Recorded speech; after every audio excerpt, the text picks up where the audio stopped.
fait mal.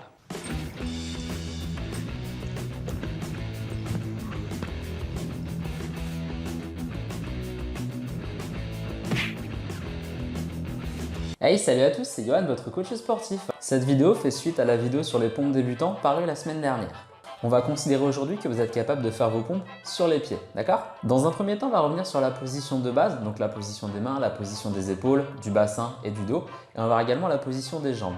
Ensuite, on va voir l'exécution pour descendre correctement, pour éviter de se blesser et de bien faire l'exercice. Et pour finir, on verra comment on peut amener le niveau un peu plus loin pour vous permettre de réussir à faire des pompes avec charge, en instabilité ou en pliométrie. C'est parti!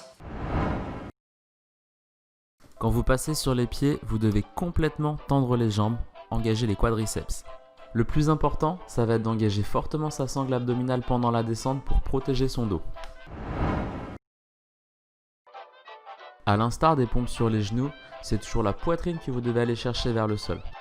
Les jambes restent tendues et la tête reste alignée avec le reste du corps. Vous devez toujours garder cet alignement entre les pieds, les hanches, les épaules et la tête pendant tout le mouvement.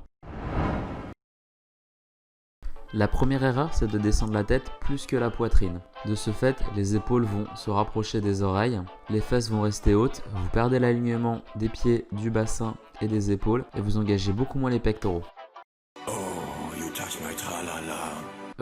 Ouais, désolé, on a déjà fait une blague là-dessus. Maintenant que vous savez vous placer correctement pour les pompes, on va voir le travail avec charge, avec instabilité. Le travail avec charge consistera à travailler avec élastique et avec gilet lesté ou avec des poids si vous avez ça sous la main.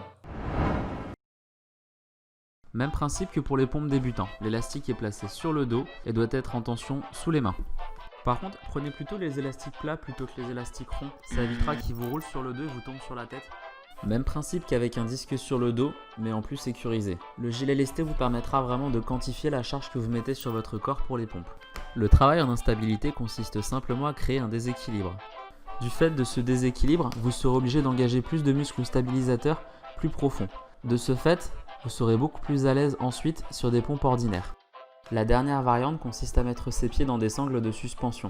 La sangle abdominale travaille davantage et la pompe est beaucoup plus difficile à maintenir. Faites très attention à maintenir la sangle abdominale engagée tout du long pour protéger le dos. Les fesses vont avoir tendance à descendre. Si vous êtes suffisamment à l'aise sur vos pompes, vous pouvez commencer à décoller légèrement les mains. Pensez juste à amortir avec beaucoup d'amour pour protéger vos articulations.